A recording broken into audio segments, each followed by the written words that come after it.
Students, आज जो topic हम डिस्कस करेंगे वो है how to draw Newman projection.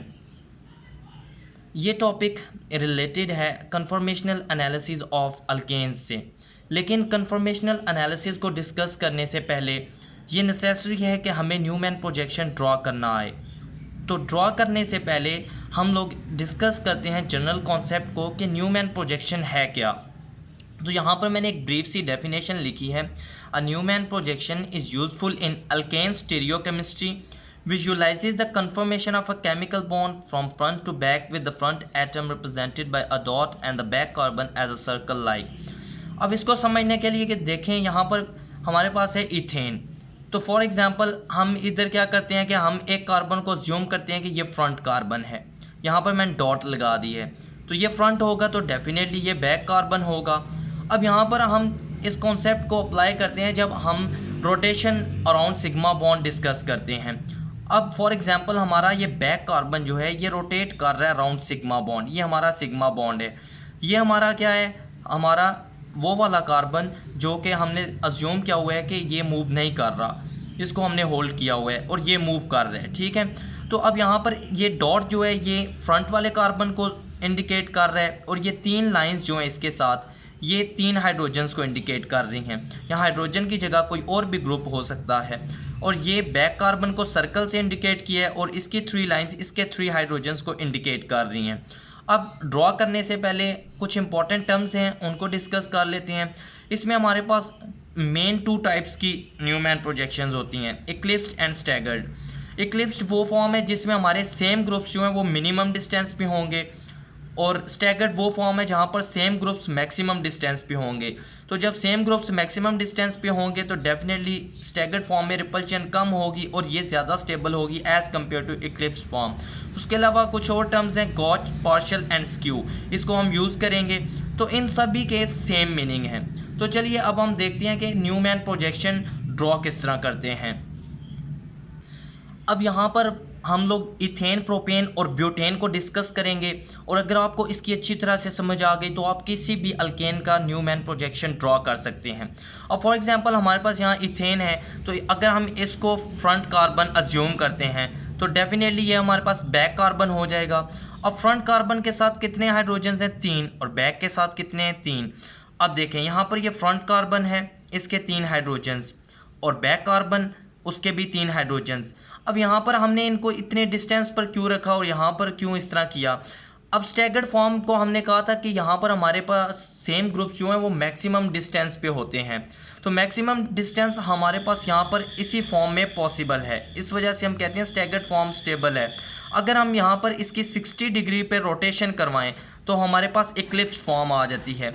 अब यहाँ पर ये जो हाइड्रोजन्स मैंने लगाए हैं एक्चुअली ये जस्ट बिहाइंड इसके आ चुके हैं, यानी ये हाइड्रोजन इस हाइड्रोजन के जस्ट बैक साइड पे आ चुका है, ये वाला हाइड्रोजन इस हाइड्रोजन के। लेकिन यहाँ पर हम डायग्रामेटिकली इसको इस तरह इंडिकेट नहीं कर सकते। तो ये क्लोज लिखने से हम लोग यही मीनिंग लेते हैं कि ये इक्लिप्स फॉर्म में आ चुके हैं, बिल्कुल एक दूसरे के पीछे आ चुके हैं।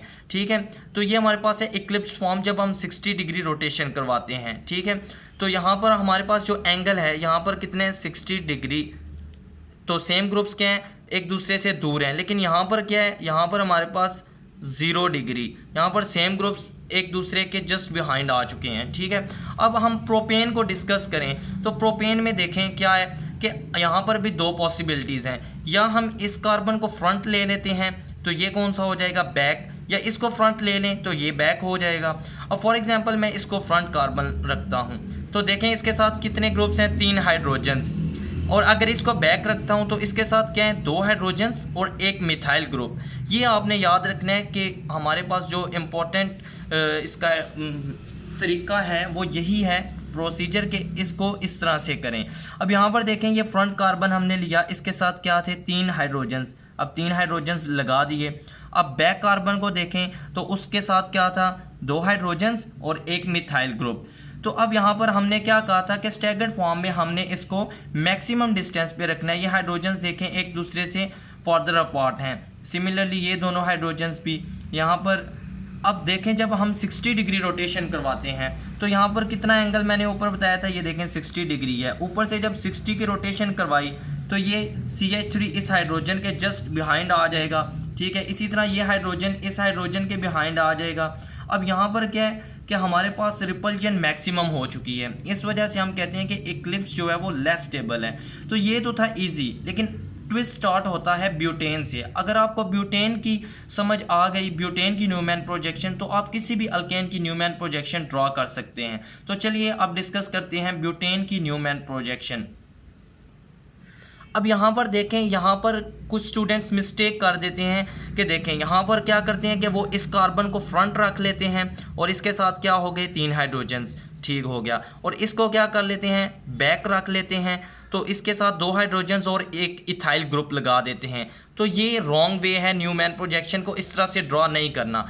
इस केस में आपने क्या करना है कि आपके जो मिडल वाले 2 कार्बन्स हैं उनमें से एक को फ्रंट रख लें और एक को बैक रख लें, ठीक है। अगर आप इसको फ्रंट रखते हैं तो डेफिनेटली ये क्या हो जाएगा, ये आपका बैक कार्बन हो जाएगा, ठीक है। अब फ्रंट को देखें तो हमारे पास हम लोग यहाँ पर मैंने वर्ड यूज़ किया एंटाई।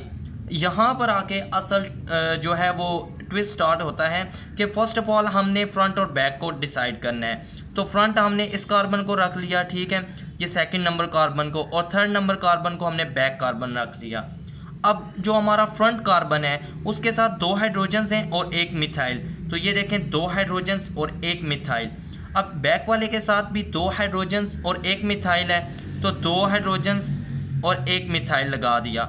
अब यहाँ पर एंटाई मैंने इस वजह से लिखा है कि हमारे पास यहाँ पर बल्कि ग्रुप आ चुका है मिथाइल, ठीक है। अब बल्कि ग्रुप आ चुका है, तो जब बल्कि ग्रुप मैक्सिमम डिस्टेंस पे होंगे तो हम उस फॉर्म को कहते हैं एंटाई, यानी इसको हम कहते हैं फुली स्टैगर्ड। ये फुली स्टैगर्ड का सेकंड नेम है। यानी यहाँ पर देखें ये हाइड्रोजन एक दूसरे से फर्दर अपार्ट है, ये दोनों हाइड्रोजन्स भी, लेकिन ये मिथाइल जो है यहाँ पर 180 डिग्री पे हैं, यानी बहुत फर्दर अपार्ट हैं। तो बल्कि ग्रुप से एक दूसरे से काफ़ी दूर है, बहुत कम रिपल्शन है, इस वजह से हम इसको कहते हैं फुली स्टैगर्ड या एंटाई।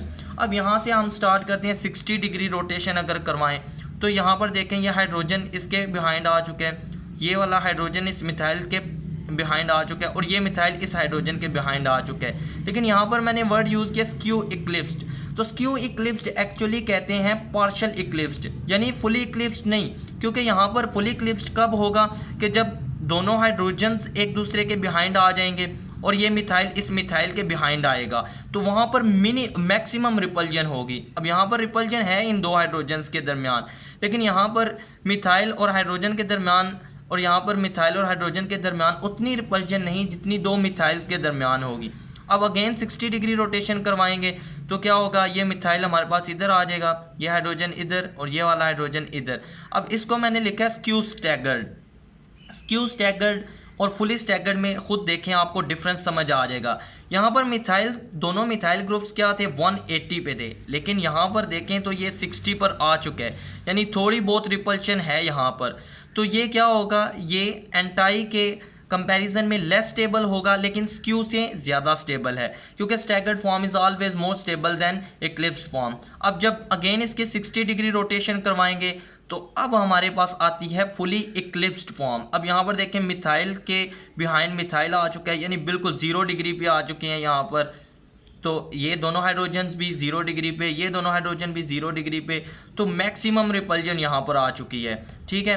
अब अगेन इसकी जब हम 60 डिग्री रोटेशन करवाते हैं तो हमारे पास फिर क्या बनती है, स्क्यू स्टैगर्ड। क्योंकि स्क्यू स्टैगर्ड किस तरह, हाइड्रोजन एक दूसरे से फर्दर अपार्ट हैं, लेकिन मिथाइल स्टिल 60 डिग्री पे है। यहाँ पर कितने 60 डिग्री, लेकिन यहाँ पर कितना था, यहाँ पर था 180 डिग्री। तो ये फॉर्म जो है स्क्यू स्कैटर्ड, ये एंटाई के कंपैरिजन लेस स्टेबल है। अगेन 60 डिग्री रोटेशन करवाएं तो अब फिर स्क्यू इक्लिप्स्ड बन जाएगी। तो इस तरह से हम लोग रोटेशन से जो है वो देखते हैं कि हमारी फुली इक्लिप्स्ड, स्क्यू स्टैगर्ड और स्क्यू इक्लिप्स्ड किस तरह फॉर्म्स बनती हैं। तो इस तरह से न्यूमैन प्रोजेक्शन जो है उसको हम यूज़ करके कन्फर्मेशनल एनालिसिस में यूज़ करते हैं। नेक्स्ट वीडियो में हम डिस्कस करेंगे कि ये जो हमने रोटेशंस करवाई और ये 6 स्ट्रक्चर्स जो हमने बनाए, ये क्यों हमने बनाए और इनको हम किस तरह से कन्फर्मेशनल एनालिसिस में यूज़ करते हैं। तो होप्स हो कि आपको न्यूमैन प्रोजेक्शन बनाना आ गया होगा।